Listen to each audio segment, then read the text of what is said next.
Hi, welcome back to my Allen Bradley PLC test bench. Today I want to discuss quality. Specifically, the quality of some of the goods coming in and the quality of the goods I send out. Now, I buy internationally from all kinds of countries around the world, and I also sell mainly to Canada, very little into the US, and some internationally, but very few.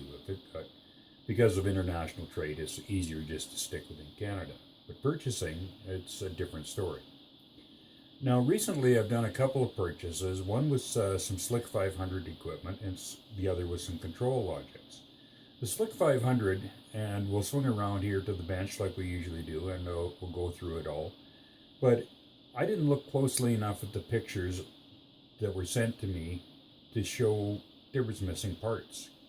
And no mention was made of the rust on the modules. So I'm thinking that the modules I got from the Slick 500 came from a shipbreaking operation in India. The other modules I got, the control logics, came from another European country, and there's no rust on them, but they're filthy. And the wires weren't taken off of the wiring arms. Now, the wires on the wiring arms are not a big deal. I get those all the time and have to clean them. Only takes a little while with the proper screwdriver sitting at the bench in a garbage can. But having to take the modules apart, because I don't know what kind of dirt that is, whether or not it's corrosive, whether or not it's a health hazard, really makes me wonder, should I be purchasing from that person again? When I send out a module or an order to a customer here in Canada, everything is clean, everything is packaged, everything is documented, and it's ready to use at a moment's notice. No one has to spend any time taking and pulling it apart and cleaning it or testing it, because I've done it all, and that's part of the service I do and part of the reason I offer a pretty decent warranty to everyone.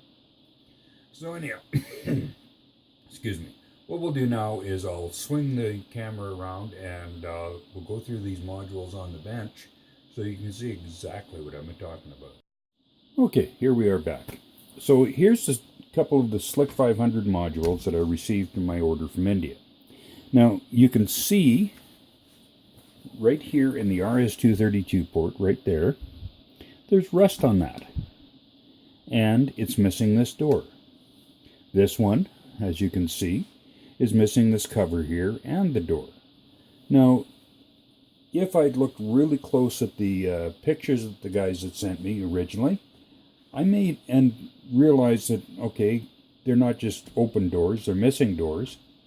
I might not have bought them.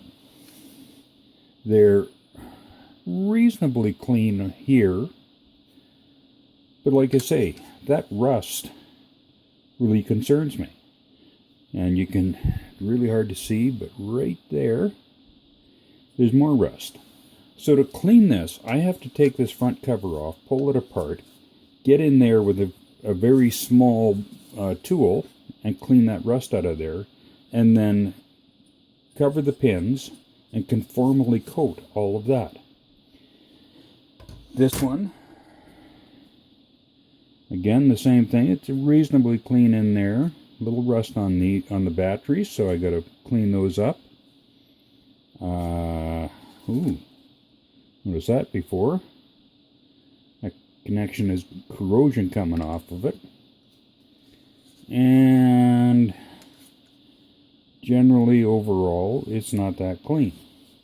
So, if I'm going to order something from someone, I expect it to be as clean as reasonably well.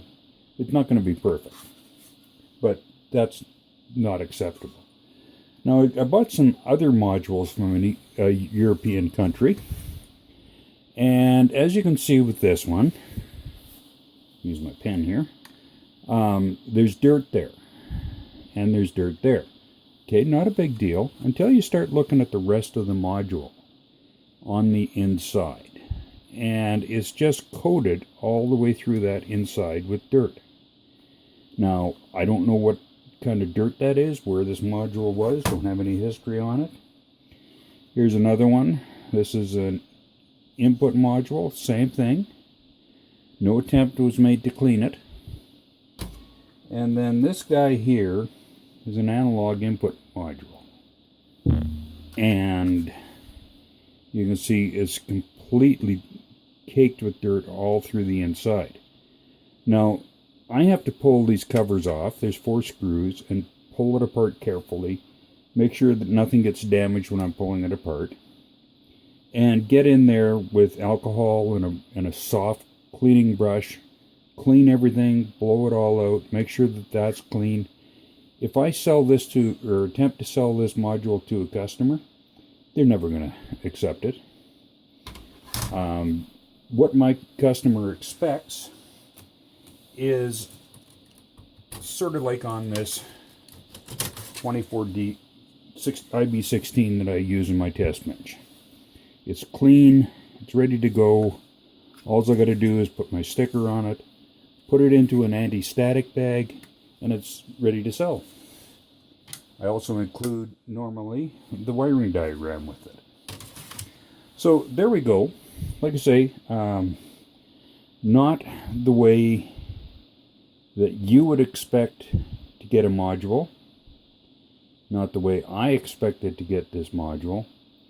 And if I'm going to be buying from any supplier worldwide, I would hope that they would be offering me quality goods, which I pay a quality price for. I've never been known to screw anyone over, and I don't like it when it happens to me. So thanks a lot. Come back. Hopefully this rant isn't too over the top. Come back anytime, and subscribe if you'd like. Talk to you later. Bye.